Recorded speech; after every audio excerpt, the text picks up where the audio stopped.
que l'Afrique est pauvre, sauvage, avec des guerres, des conflits, sans nous préciser que c'était leur vache à lait. Nous poussons parfois nous-mêmes à avoir peur d'y retourner pour les vacances ou pour développer, car on a été trop déracinés. Ils nous ont dit, ton histoire n'existe pas ou plus, et ils ont écrit des mensonges sur la leur pour mieux le vendre à leurs enfants, mais surtout pour dominer celle des autres, en passant par le royaume de Soundiata Keita, de Mansa Moussa, l'homme noir le plus riche de l'histoire de l'humanité, bien avant Jeff Bezos et ses amis. Ils nous ont dit à l'école de retenir le nom de Thomas Edison pour l'invention de l'ampoule, en oubliant volontairement Lewis Howard Latimer et son filament de carbone avec son invention de la lampe électrique. Ils nous ont dit que l'Égypte antique de Toutankhamon, Ramsès, Khéops, mais aussi Hotep, scientifiquement prouvé noir, était une thèse complotiste. Et que la terre des Noirs, traduit par Kemet, ne prouvait rien, malgré la forte ressemblance des traits physiques des Noirs aux statues égyptiennes. N'oublions pas les nez cassés. Et puis ils ont dit que Yoyot, Jean Yoyot, leur égyptologue de tous les temps, lui et lui seul détenait la vérité sur l'histoire de l'Égypte. Mais que le travail de Cheikh Anta Diop est une imposture, car c'est à eux de choisir comment s'écrit notre histoire. Ils nous ont dit, nous allons garder vos objets d'art dans nos musées pour qu'ils ne soient pas détruits ou gaspillés, comme avec l'os d'Ishango du Congo, la preuve la plus ancienne de l'utilisation du savoir des mathématiques dans l'humanité et qui a été initiée par les Noirs. Ah non! Il faut surtout pas leur dire que des choses utiles ils ont inventées. Ils nous ont dit qu'ils ont fait la première déclaration des droits de l'homme en 1789, alors que la charte du Mandingue existe depuis 1236 et prônait déjà la paix sociale dans la diversité, l'inviolabilité des personnes humaines et de l'éducation, l'intégrité de la patrie, la sécurité alimentaire, l'abolition de l'esclavage ou encore la liberté d'expression. Quelle coïncidence! Ils nous ont dit, vous n'avez pas de civilisation, d'inventeurs, de chercheurs, de scientifiques, de philosophes, en passant par Thalès, Pythagore ou Hérodote. Ils nous disent aujourd'hui qu'ils sont là pour nous aider, pour lutter contre le Covid alors qu'ils n'arrivent même pas à le contrôler. Nous aider à nous délivrer de la famine avec leurs produits exportés, de nous délivrer des guerres que certains d'entre eux ont créées dans leur propre intérêt. Alors, ils ont créé des ONG pour donner du sens à leur vie, sans toutefois aider la vie de celles qu'ils prétendent protéger. Ils sont venus avec le FMI, la France-Afrique, le CFA, l'ECO et même le UN aujourd'hui.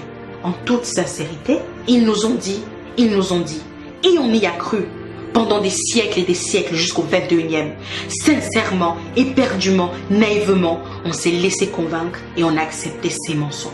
Et aujourd'hui, on nous traite de complotistes lorsqu'on veut rétablir l'histoire qu'ils ont falsifiée. Sommes-nous si faibles? Avons-nous oublié les recherches de Cheikh Anta Diop sur l'Égypte antique noire et leurs prouesses mathématiques, arithmétiques, scientifiques, agricoles et en médecine et en architecture, en littérature mais aussi en politique? Avons-nous oublié Madiba Mandela, Angela Davis, Thomas Sankara, Rosa Parks, Patrice Lumumba, Martin Luther King, Myriam Makeba, Malcolm X, Aimé Césaire et tous les autres? Et puis à moi, ils m'ont dit, ça y est, tu as la nationalité. Comme Adama Traoré, ta vie va changer. Et mes origines les ont toujours obsédées. Ils m'ont dit, il faut t'intégrer. Je me suis exécutée et j'ai parfois oublié mon passé. Ils m'ont dit, oublie ton passé pour avancer, alors que c'était juste pour me manipuler. Ils m'ont dit, arrête de parler, de te victimiser. C'est mieux ici comparé aux États-Unis. Chez nous, il y a l'égalité, du moins sur le papier. Ils m'ont dit, ta coiffure ne convient pas au poste. Je suis allée défriser, tisser, les cacher. Ils m'ont dit, ton accent est trop prononcé. J'ai commencé à whiteiser. Ils m'ont dit, ton nom n'est pas assez francisé. J'ai pensé à le changer. Non, je ne l'ai pas fait. Mon prénom l'avait déjà été. Ils m'ont dit, ta couleur est trop foncée. Mais comparé aux autres, ça va pour se moquer. Ils m'ont dit, il te faut un diplôme. Et je suis allée jusqu'en Chine pour étudier. Ils m'ont dit, il te faut de l'expérience. Et je suis allée travailler. Ils m'ont dit, il te faut du réseau, de la connexion. Je suis allée chercher. Et puis ils m'ont dit, je suis dans le regret de t'annoncer que nous ne ferons pas suite à ta candidature, car malgré tout l'intérêt que nous portons à ton profil, parfois trop qualifié, ce dernier a été refusé, sans même me dire désolé. Ils m'ont dit liberté, égalité, fraternité. J'ai voulu y croire parce que cela sonnait juste, mais quelle naïveté. Et enfin, ils nous ont dit beaucoup de mensonges, avec un petit mot d'accompagnement, rentrez chez vous. Et ça au moins, c'était vrai. Chers amis, chères sœurs, chers frères, chers pères, chères mères, pour que la vérité et le respect, la cohésion, la paix, pour que le Black Lives actually matter, il va falloir qu'on se réapproprie notre histoire, qu'on la transmette à nos enfants comme la Chine le fait avec les siens pour la réhabiliter. Il va falloir qu'on apprenne que le communautarisme qu'il pointe du doigt, c'est pour nous éloigner de la force économique qui va nous mener à cette dignité tant quémandée.